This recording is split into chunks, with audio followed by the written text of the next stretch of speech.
Sometimes someone's website will look totally different than the actual experience in the software or the platform. So, to answer your question, typical marketing, typical sales development, but alignment with messaging, and alignment between what sales needs and what marketing can deliver.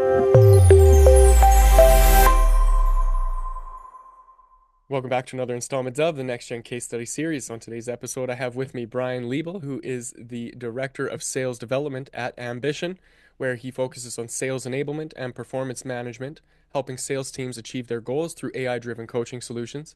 With over a decade of experience in sales strategy, Brian has contributed to shaping Ambition's tools that empower organizations to boost productivity, track KPIs, and integrate AI into their sales processes, which is why we're excited to have him on the show. Brian, welcome to the program. Hey, Devin, thanks for having me on. Excited to be here and jump in with you. Yeah, the pleasure's all mine, Brian. I'm really excited to get into some of the work that you're doing here with Ambition. I think there's a lot of overlaps with what you're doing with the AI stuff, and I'm excited to share that with our audience. But before we get too far into it, I'd love to start with a quick little background on who you are, where you came from, and how you landed your role as the Director of Sales Development at Ambition. Yeah, so I'm a lifelong coach. My entire life, I've been coaching sports, coaching youth sports, and then coaching salespeople. I started in sales basically in college. I come from kind of the old school retail sales environment. I worked for a large wireless company, started as a sales rep, became a store manager, and then took over a market in upstate New York at a young age. I was underqualified, had no idea what I was doing, but got to spend 7 years doing that and failing really early on in my career. For the last 6, 7 years, I've been in SaaS, so software as a service in the tech sales world. Basically got out of retail sales and joined an outsourced sales development agency. So got to cut my teeth at a company that literally builds go-to-market motions for other companies. Learned the technology landscape, learned 100 different industries, learned what people care about, and then pandemic hit.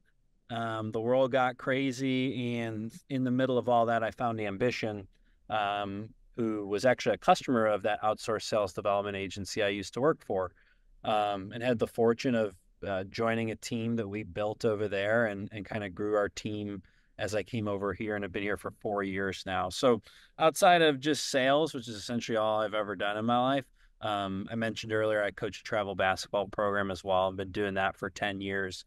So always on the go, but love kind of talking about it. So really excited to some of the topics we're going to get into today. Yeah, I'd love to start with how the connection with your early experience in coaching has kind of helped serve the work that you're doing right now with Ambition. Yeah, coaching's it's a broad word, but this may sound funny and some people think it's devaluing, but like coaching a kid is literally the same thing as coaching a sales rep. Because the operative word coaching doesn't change, right? I think a big problem with trainings and enablement and onboarding, and just like pushing information to somebody is the the communicator never really thinks about how the party they're trying to communicate takes information in the best way, right? So for example, I can coach one kid really, really hard, right? I can get on him, I can yell at him, I can hold him accountable, I can drive him. And he's going to respond to that because that's his style. He needs that tough love. There's another kid on my team that I can't coach that way at all, right? I need to ask them questions. I need to come with a softer approach. I need to understand that they're not a verbal learner, they're visual, they're hands-on, right? They need to do it themselves before they can process. And coaching people is the same way. Coaching sales reps the same way. Just because you sold something some way and it worked for you doesn't Mhm. mean that same method is going to work for another rep. So I'm a big believer in like one size does not fit all, right? One size does not fit all when it comes to uh, driving forward a sales motion. So those parallels, while they're funny, they're extremely applicable when it comes to the communication part of our job. And at the end of the day, and that's the most important part of a frontline manager's job is to make sure they're helping their rep and they're communicating how they can help them in a way that that rep understands. So I know that was a lot, but yeah, that's all I do all day is coaching. It's very dialed in, and you're reminding me of um, I'm a father for context, and before I had my kid, I did the thing I think every father does is panic and whether or not I'm going to be a good dad. And so I did pick up a few books and watch a couple of podcasts, and one thing that really stuck with me that related to my own experience was the role that a father plays, or the role that a leader in a child's life plays, and it changes from in three different stages. So you start as a teacher, and you're just providing knowledge and education and guidance and giving context for the world around them. And then you move into the space of being a coach. And the difference here, the big difference is that in a teaching environment, you're kind of like the student just absorbs the information and it's in a very safe space versus in when you put a child out into the real world now and they have to try those things. So all of that knowledge that they learned, they have to practice it, and you have to give them the space to practice it and fail and fall and get hurt and get hit in the head with a ball and all the other things that you don't want to see your kid do, but is necessary for them to learn that. And then you kind of reach this final stage of being the consultant, and the consultant no longer has the role of being a coach where you're hands on and you're kind of in the field with them. You actually have to wait for them to come off the field, come back to the office, and then ask you the questions that they specifically need answers to. And so, I don't think, to your point, the difference between coaching a child and coaching an adult isn't very different because everybody's got their own way of learning. They got their own way of understanding the world around them. And they need somebody to help kind of guide that process or provide accountability or to watch the game tapes with them and point out the things that they can do to do better. So I wonder if you can relate to that in some of the work that you're doing. Have you found yourself kind of splitting the difference between these different roles? Yeah, I think when it comes to splitting the difference, it's like um, a matter of the perspective you can provide, right? And I Mm, think one thing you said to me, you said there that stuck out a lot is um, starting as a coach and then moving into a consultant role. Like like that the hat you're wearing changes as the perspective that the person you're coaching changes, right? So that mm, early rep, right? They need you in there proactively, need you in there on the fly doing ride-alongs, right? Call coaching. And then once you that seller becomes more tenured and more achieved to quota, you are more of a consultant. You are more of just someone that you're there to bounce ideas off of because you don't want to get in the way of that person, right? Your highest performing rep, you should not get in the way of. You should do everything you can to remove roadblocks for them. So when it comes to, I wouldn't necessarily say it's splitting the difference. I think it's adapting to the audience again, or adapting your style. Um, Another thing that's stuck out to me that you mentioned there earlier that, you think about the old school way of, all right, you're new in a job and it's the trial by fire method, right? The mm, fastest way you're going to get good at this job is by doing it. And I'm a big believer in that to some capacity. But I do think the timeliness of when you're making these changes, right? When you're adapting your strategy, when you are communicating to someone in a different way is really crucial because you can take confidence and give confidence uh, just like that when you're coaching people. So that's how I would answer that question. It's less about splitting the difference and more about providing the right perspective to that person at the right time. okay. And so this is really interesting because I think there is a level of human involvement that is necessary. And what I've gathered from the work that you've been doing or what you've been up to is that you've been taking some of your wisdom and knowledge and insight and experience and all the great things that you've uncovered along your path and creating tools around that to help support somebody through their learning experience. So, can you unpack that for me? What did that look like in the early development stages, and how did you kind of arrive at something that you've established can actually do the job? Yeah. So, the cool thing about selling a software like Ambition's a software for salespeople, right? So Hmm. I don't need to put a ton of effort into understanding my buyer because I am my buyer, right? I'm not selling into Mm. finance or I'm not selling into manufacturing or worlds that I don't have a ton of knowledge on where I can't speak their language. I was fortunate enough to join this company and be able to talk to other Brians of the world. You know what I mean? And something our founders have done throughout the 10 plus years Ambition's been around is adapt the technology to what the modern sales performance environment needs. And one thing that we found out, and this is where like the feedback loop of our own people comes into play with building the product, is the frontline manager is the least enabled person on a sales team, and they are the most important, right? They are the force multiplier. You have a VP, a director, a bunch of managers, and then hundreds of reps. We'll use a typical like structure of an org. That manager is touching the most people, right? They have the most tentacles out. They're probably responsible for 6 to 15 reps. Some of these team sizes are massive. Um, Directors are only reporting down to a couple managers and up to a VP or two. You know what I mean? VPs are in the middle of the C-suite and in your director level, and some organizations don't have that hierarchy. So when you think about the person that can have the most influence on revenue, right? At the end of the day, if you're in sales, that's why we're here. It's to generate revenue. It's the manager, right? So like, uh, and a lot of managers all start the same way. They've never led people before, right? So when you look at an enterprise sales org, the majority of their managers are just the best sellers, right? They're the reps that crush quota month in and month out and earn their stripes.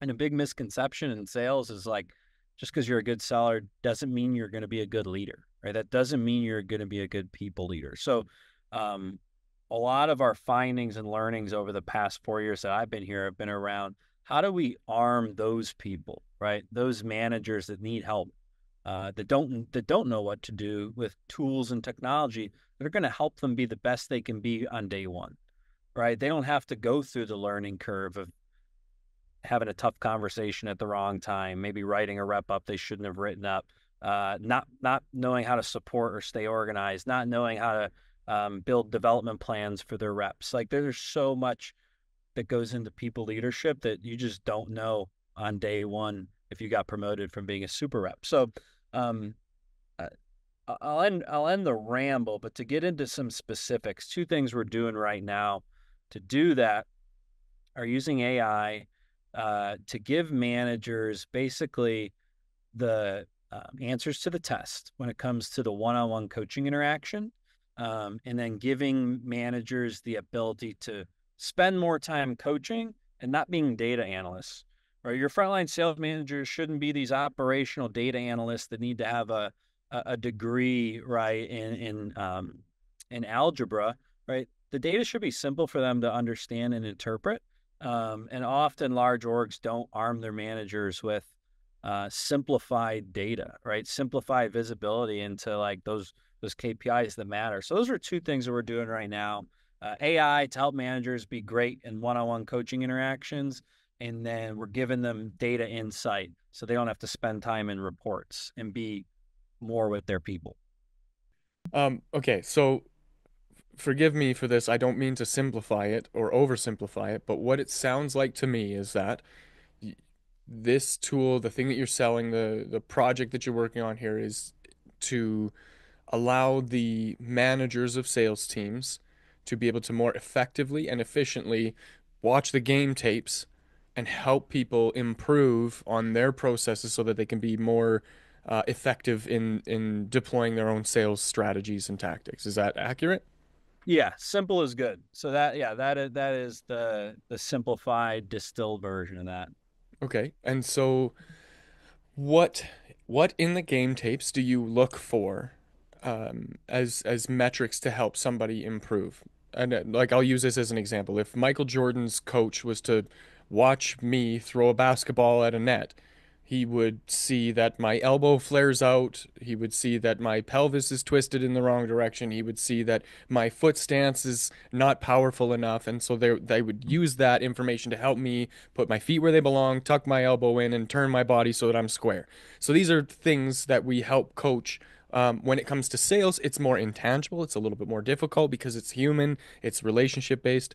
So what's in there that you are looking for that's helping people improve on their ability to close and sell and make deals? Yeah, so let's take that basketball example and we'll remove Michael Jordan because we all know he's the greatest. And let's just insert your average high school or college player, right? You mentioned the elbow in and the pelvis, right? What those are in relation to sales are behaviors, right? So Mm, selling behaviors, right? Call that objection handling or tonality on a code call, on a cold call, or executive presence when you're in a negotiation meeting, right? There are these behaviors that take a long time to do, right? Putting your elbow in when you're shooting the basketball isn't as easy as doing that. You need thousands and thousands of repetitions till that's natural. mm, So where ambition focuses is on specifically with data, is like using data to help managers understand those leading indicators of success to point them in the direction of the behaviors that need to be coached on. So, for example, we'll take a BDR or SDR team, right? Part of their job is making cold calls into target accounts to try to book meetings that will eventually enter your pipeline. Cold calling in itself is this whole discipline, right? So there's a lot of metrics when it comes to cold calling. There's dials, right? There's call connects. There's talk time on the phone, right? And you can break that down even further. For the sake of this, I won't. But knowing where in that whole discipline a problem is. So say a rep isn't booking meetings on the phone. It may not be because they're not great at cold calling. Maybe their data's wrong. Maybe they're not good at calling the right phone number or using Zoom Info or Seamless or whatever tool they're using to find their data. Maybe they're not good at using that tool because no one's picking the phone up in the first place. So ambition, what we're doing is we're helping managers going back to get the answers to the test. We're surfacing that to them by mm. taking the baseline of your sales org. So we take what good looks like and we allow you to compare each rep to your expectation. So instead of you trying to find out where that rep is struggling, we're going to show you, hey, uh, Devin is talking to tons and tons of people on the phone, but no one is converting, right? No one's converting into a meeting. So Devin probably needs some coaching around objection handling or his tonality on the phone. So it's taking the leading indicators, the metrics, like the hard data, and then using that to point you to the elbow, right, and the waist and the follow through. So that's kind of how we're helping managers actually do it. Man, this is incredibly powerful. Something that I think we've all sort of wanted in the background is like, the thing that I find the most annoying is I got to spend an hour on a call with somebody. And then after I'm done this long discovery call, I got to go sit back and watch that whole thing and look for all the places where I did wrong and this happened and that happened. And, I instinctively may or may not know that based on context and information. But what it sounds like is happening is that streamlines that process, allows me not to have to spend the hour twice, and now I just have insight into where potentially I can improve, and whether it's an individual or a manager, somebody somewhere can coach me on that missing gap and then kind of fuel me forward. So, what does it look like then, Brian, for you guys to acquire your own clients in terms of like bringing them in? Do you guys run ads on Facebook, or are you doing cold outreach or SEO? I would imagine that there's a lot of people banging down your door to get access to this thing. Yeah, well, it's all the above, but to not, go into our entire go-to-market playbook, it's pretty standard. We're not doing anything out of the ordinary. We have a marketing arm that's, leveraging marketing tech to Hmm. drive warm inbound leads and traffic to our website to get people to raise their hands. And then we have an outbound arm, so my team and our account executives that are going out and, dialing and prospecting targeted accounts. So it's a pretty standard go to market motion when you're talking about um, software as a service based companies. We have marketing, and I think one of the unique things about us, not unique, but a positive thing about us, is a big problem go to market is marketing and sales are never talking to one another. So the marketing leads come in and sales is like, oh, these leads stink. And they blame marketing. And then marketing on their flip side of the coin is, well, sales isn't converting any of our meetings to qualified. They're not good at their job, right? Fortunately, well, we don't have that problem here. And it's mind blowing how many organizations your CMO and your CRO or your VP of sales and VP of marketing just aren't aligned. So one thing we do a good job of here is that alignment. What you see on our website is exactly what you're going to see in a demo. Mm. Sometimes someone's website will look totally different than the actual experience in the software or the platform. So, to answer your question, typical marketing, typical sales development, but alignment with messaging, and alignment between what sales needs and what marketing can deliver.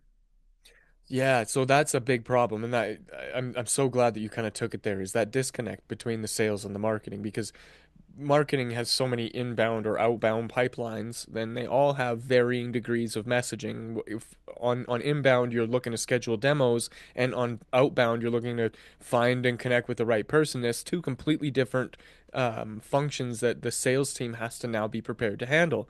And even if you multiply that by a few times, you can see now the complexity that becomes that whole growth engine. And so to hear that you guys have some alignment there on both of your teams is really exciting. What have you done to help that be true and enable the team to kind of stay connected and stay working together? Yeah, it goes back to communication. It's just um, being I call it ego. I don't call it that, but the term's egoless leadership, right? Having leaders that are comfortable with raising their hand and saying, "I don't know the answer," or "This isn't wrong," or "This isn't right." So it's less me and more the leadership of my company.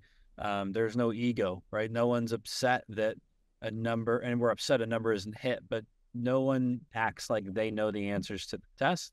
Mm. Because if they did, they would be at a Fortune 100 company, whatever they're doing, and even those people don't even know what's going on. So it's egoless leadership, right? It's pretty simple. Like I hate using buzzwords, but like cross department collaboration. Like to give an actual answer quarterly, we review every single opportunity that came through a certain pipeline. What I mean by every opportunity isn't one by one, but we have a gut check on, hey, we'll just use 100 opportunities that marketing passed over to sales last month or last quarter. How did they look?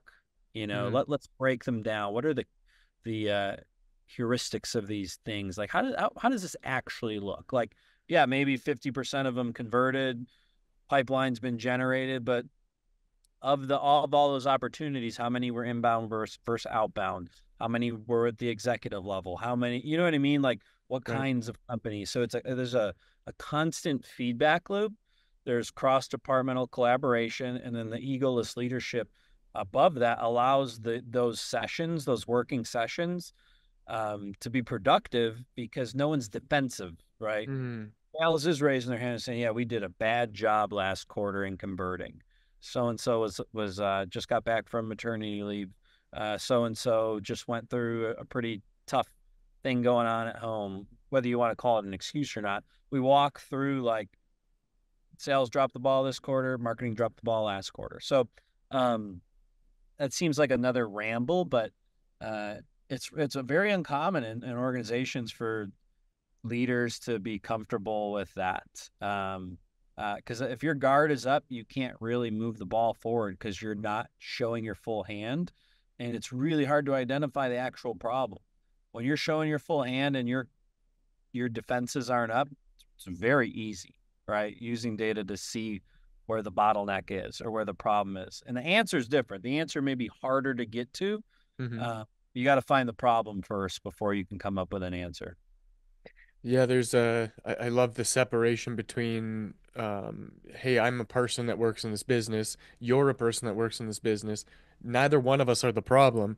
The problem is that we both have to figure out why our actions aren't in alignment. And that's very different than he said, she said, or finger pointing, or I did this and you should have done that, or whatever. So I think that that's really powerful to create the culture in the business that allows you to have transparency with accountability, honesty and integrity, and how people execute or implement. Really, really powerful stuff. So, what's on the horizon for you and Ambition and the work that you're doing? Yeah, it's going down that lane, and using AI to really turn managers into cyborg managers. I think in the marketplace right now, if I don't know the exact number, but it was around 2,000 companies last year, were seed or Series A companies that were AI software. Right? Ambition started as a sales performance technology, and we've recently added AI into our offering. So we're not an AI company to start, but that is where we're going. And one of the coolest parts about where Ambition's AI fits is it's truly meant to help the person be better at helping people. Where other AI and most AI comes into hand, it's helping the person do more, right? Do more quality, do more quantity, do more of something. Where Ambition's AI is different, is it's intentionally being designed to help people be better at helping people. And that it's a very qualitative thing, right? It's not sexy when it comes to an ROI and all this. But our belief is if we can help that manager be better at helping his 8 reps, of those 8 reps, instead of only 2 of them hitting quota, 8 of them are going to hit quota. And everyone knows when people hit quota, what happens? Revenue is generated. So that's on the horizon. There's nothing specific that is on the roadmap yet, that's public facing, but there's some really cool stuff coming. We just launched our AI coaching insights. We just launched a new manager homepage in the software that's basically like an Apple Watch for managers on where to go. But yeah, if you're somebody that's listening and you want your managers to be better, you want your people to be better, and you want to invest in technology that helps people, definitely I would take a look because we've got some cool stuff going on. Yeah, that's really exciting. To kind of wrap the show up here, Brian, I wonder if there was somebody out there who's kind of up to it, trying to build something for themselves, kind of struggling with the sales stuff and not really knowing which direction to take. What sort of advice might you offer somebody like that? Don't fail alone. You know what I mean? Don't fail alone. So ask for help almost instantly. If your manager isn't great, find someone else in your organization. If you can't find anyone where you work, um, you can go out onto LinkedIn, and there is a community of people that want to help other people be better at sales. But to give a couple more tactical pieces there, ask for help, be comfortable asking for help. I ask for help every day. Secondly, if you can't get it where you're at, go out and find it. Right, it is on you. No one's going to come help you out of nowhere. You got to go look for it, and then embrace change. The best salespeople that I know uh, are comfortable with change and they embrace it. They're not restrictive to it when a new product launches or their pricing and packaging is different. They embrace change. They run full steam ahead, and that's where I think the difference is. But ask for help. Really powerful advice. If somebody wanted to reach out to you to pick your brain or perhaps work with you, what's the best way for them to do that? Yeah, exactly. I was just gonna say, ask me for help. Find me on LinkedIn. Literally go to my LinkedIn. We can put it in the notes on Spotify and YouTube. Brian Liebel. My actual email is brian.liebel@ambition.com. But I would say add me on LinkedIn, shoot me a note there, and more than happy to help and chop it up in any way that I can. Wonderful. We'll make sure to link to that in the show notes so anybody watching or listening will be able to connect with you through that. And on that note, if you wanted to reach out to me and my team for any of your marketing or AI needs, you can visit nextgengrowth.com. Otherwise, that's it for this episode. Thanks for joining us for this conversation, and I will see you in the next.